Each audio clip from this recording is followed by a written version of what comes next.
இன்னொரு பக்கம் ஒரு காலை உணவை எடுத்துக்கொள்ளுங்க. நம்மள பல பேர், சில பேர்லாம் இன்னைக்கு கல்லூரி வேலை செய்ய போறவங்க, படிக்கிறவங்க எல்லாம் வந்து காலை உணவே சாப்பிட்றது கிடையாது. காலையில் எனக்கு டைம் இல்லை, 8 மணிக்கு காலேஜ், 6 மணிக்கெல்லாம் பஸ் வந்துடுது, நான் அதனால காலையில் எந்திக்கிறதே 5:45, அப்புறம் எங்க போறது, அப்புறம் ஸ்கூலுக்கு இப்படிலாம் 7:45 தான் எழுந்திக்கிறேன். காலை உணவை சாப்பிடாம இருக்கிறத வச்சிருக்காங்க. இன்னும் சில பேர், நான் காலையில சாப்பிடாம இருந்தாதான் நல்ல மெலிஞ்சு இருக்க முடியும், உடல் எடையை குறைக்க முடியும் அப்படின்னு தவறாக புரிதல் எடுத்துக்கொண்டு காலை உணவை தவிர்க்கிறாங்க. ஒன்னு தெரிஞ்சு கொள்ளுங்கள், காலை உணவை யார் தவிர்க்கிறோமோ அவர்களுக்குத்தான் இந்த நான் கம்யூனிகபிள் டிசீஸ் வருவதற்கான வாய்ப்புகள் மிக அதிகம் என்று அறிவியலாளர்கள் சொல்லியிருக்காங்க. அப்ப காலையில உணவு நான் கண்டிப்பா சாப்பிடணும். எதுல சாப்பிடுறது? காலையில என்ன சாப்பிடுறது? பழைய நம்முடைய தமிழ் கலாச்சாரமும் சரி, இந்திய பல்வேறு அறிவியலும் சரி, 2 பொருளை சொல்லுது.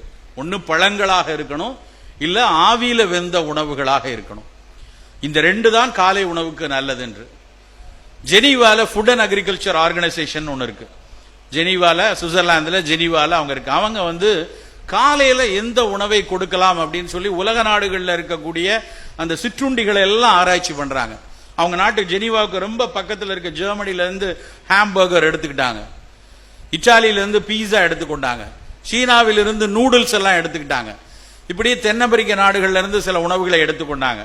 அவர்கள் நாட்டுக்கு மிக அருகாமையில் இருக்கக்கூடிய அந்த மெடிட்டரேனியன் ஃபுட்னு பேரு, மத்திய தரைக்கடலை சார்ந்து சுத்தி இருக்கக்கூடிய உணவுகளுக்கு உலகத்துல மிக பிரசித்தி. மத்திய தரைக்கடல் நாடை சுற்றி இருக்கக்கூடிய நாடுகளின் உணவு தான் உலகத்திலே ரொம்ப ஆரோக்கியமான உணவுன்னு அவர்கள் பேசிக் கொண்டிருக்கிறாங்க. அந்த உணவையும் எடுத்துக்கொண்டாங்க. எல்லாத்தையும் எடுத்துக்கொண்டு எது சிறந்த உணவுன்னு ஒரு பட்டியல் போடுறாங்க. அதற்கு அவர்கள் சில அலகுகளை வைக்கிறாங்க. அந்த உணவு பாதுகாப்பானதா இருக்கணும், விலை குறைவா இருக்கணும், அப்புறம் அதை பக்குவப்படுத்துவது எளிதாக இருக்கணும், அதுக்கப்புறம் அதுக்கு ஒரு ப்ரோஆக்டிவ் ஆக்ஷன் இருக்கணும், நோய் வராமல் தடுக்கக்கூடிய தன்மை இருக்கணும், வர்ற நோய் சீக்கிரம் போகணும்னு சொல்லி அவர்கள் எல்லாவற்றிற்கும் மார்க் போட்டு பட்டியலிட்டு கடைசியாக இதுதான் மிகச்சிறந்த உணவு என்று பட்டியலிட்டது நம்ம ஊர் இட்லிய.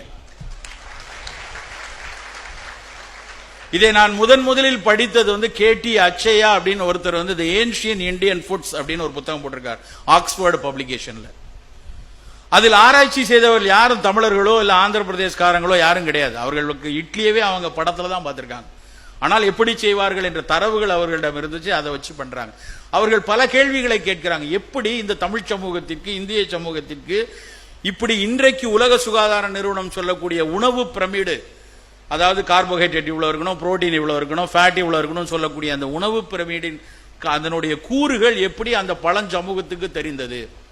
அது தெரிஞ்சது மட்டும் இல்லாம அதை வந்து ஒரு 8 மணி நேரத்துக்கு முன்னாடியே ஊற வச்சு, அதுக்கப்புறம் அரைச்சு ஒரு 7-8 மணி நேரம் புளிக்க வைத்து, அந்த புளிக்க வைப்பதன் மூலமாக உடலுக்கு நல்லது செய்யக்கூடிய பல பாக்டீரியாக்களை, லாக்டோபாசிலஸ் மாதிரி குடலில் இருந்து கொண்டு உடலுக்கு உதவி செய்யக்கூடிய நுண்ணுயிரிகளை படைக்கிற வித்தை எப்படி அவர்களுக்கு தெரிஞ்சது?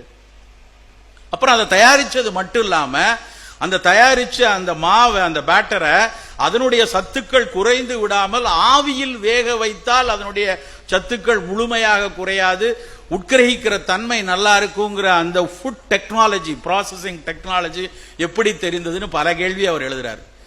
நம்ம ஆளுக்கு அன்னைக்கு லாக்டோபாசிலஸ் பத்தி தெரியாது, புரோட்டீன் எஃபிஷியன்சி ரேஷியோ பத்திலாம் தெரியாது. நம்ம நபர்களுக்கு வந்து உடலை உள்வாங்கி குடலுக்குள் இருந்து உறிஞ்சிகள் எப்படி எடுக்குங்கிற விதமெல்லாம் தெரியாது. ஆனா நம் மக்களுக்கு தெரிந்தது ஒன்னே ஒண்ணுதான், அறம். அறம் அறம் சார்ந்த சிந்தனை. இதை சாப்பிட்டா என் மக்கள் நல்லா இருப்பாங்க, இதை சாப்பிட்டா என் வேளாண் சமூகம் நல்லா இருக்கும், இதை சாப்பிட்டு கழித்த மலம் கூட இந்த மண்ணுக்கு கேடு விளைவிக்காது, இதை குழந்தைகள் சாப்பிடலாம், பெரியவர்கள் சாப்பிடலாம், வயதிகர்கள் சாப்பிடலாம், உடல் நல குன்றி மீண்டு வரக்கூடிய அத்தனை நபர்களும் சாப்பிடக்கூடிய ஒரே பொருள்னா இன்னைக்கு இட்லி தான். அவ்வளவு சிறப்பான உணவு. ஆனா நம்ம வீட்டில் என்ன நடக்கு? இட்லியா? இன்னைக்கு இட்லியா? இதை தவிர உனக்கு ஒண்ணுமே செய்ய தெரியாதா அப்படின்னு வீட்டில் பிள்ளைகள் போடுற சத்தம். அதுக்கப்புறம் இந்த ஊர் பக்கத்துல தான் அந்த நல்ல இட்லியுமே அதுல கொஞ்சம் உப்பு அள்ளி போட்டு குஷ்பு இட்லி, அத்தனை கல்யாண வீட்லயும் மொத்தமா அதை எங்கேயோ போய் வாங்கிட்டு வந்து கொடுத்து, எவ்வளவு வேதனையான விஷயம். குஷ்புவை சினிமாவோட விட்டுறலாமே, எதுக்கு இட்லி வரைக்கும் குஷ்பு இட்லின்னு அதை வாங்கிட்டு வந்து. அது தவிர இட்லி அப்படின்னா அது வெள்ளையா இருக்கணும்னு அவசியமே கிடையாது. அந்த காலத்துல இருந்த இட்லியை பற்றிய விவரணங்களை பழைய நூட்கள்ல பார்த்தா யாரும் அதுல மல்லிகைப்பூ மாதிரின்னு சொல்லவே இல்லை. யார் கண்டுபிடிச்சான்னு தெரியல இந்த மல்லிகைப்பூ மாதிரி இட்லின்னு. வெள்ளை வெளையர்னு ஆக்கணும் அப்படிங்கிறதுக்காக அதனுடைய அரிசியை கெடுத்து, அதனுடைய உளுந்தை கெடுத்து, இப்ப அதுல உப்பையும் வேற போட்டு அதனுடைய இட்லியோட வடிவத்தையே நாம கெடுத்திருக்கோம்.